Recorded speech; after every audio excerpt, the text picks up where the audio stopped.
The coronavirus, there are a lot of things that people don't know. A lot of the people who are in charge of things are frighteningly uninformed, almost arrogantly uninformed. Some of the people who know the most, strangely enough, Bill Gates being one of them, have known about it for a long time, the potential problem.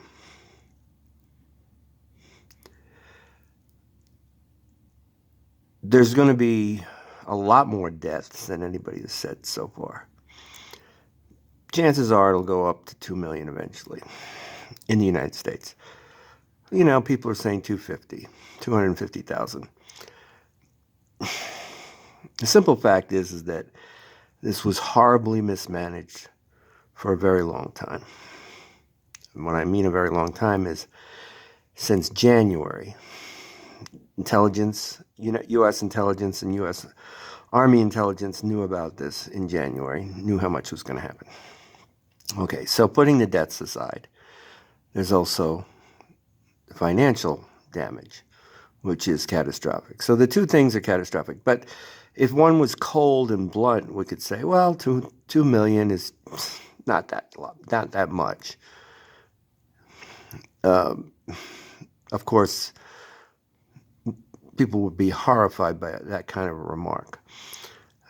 But the financial damage is almost impossible to calculate. Now, we've had an experience with a catastrophic pandemic before, back in 1918. It was a standard Spanish flu at the time, and it kind of killed a third of the population of the planet. Interestingly enough, at the turn of the 20th century, there was about 1 billion people. Now we're closer to 8 billion. So if we lose 5%, it won't seem that bad comparatively, even though more people will probably die. But the whole structure of finances today is somewhat different, somewhat more sophisticated, but also somewhat more unprepared for something this outrageous and this different and this unique and to people's experiences. Because obviously the biggest problem we have right now is young people assuming they're immune and being somewhat callously unconcerned on some level. Of course, going to kill their parents and their grandparents and their great-grandparents if is the likely outcome of what will happen. So there's much to talk about. What ultimately will be the final outcome of the financial collapse that will be coming?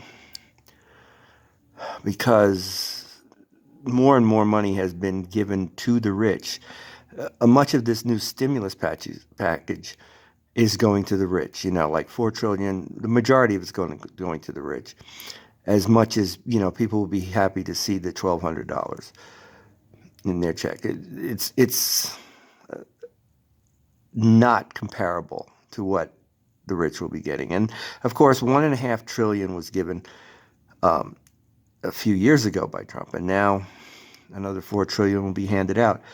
And how many trillion are there in the world? Well, that's debatable.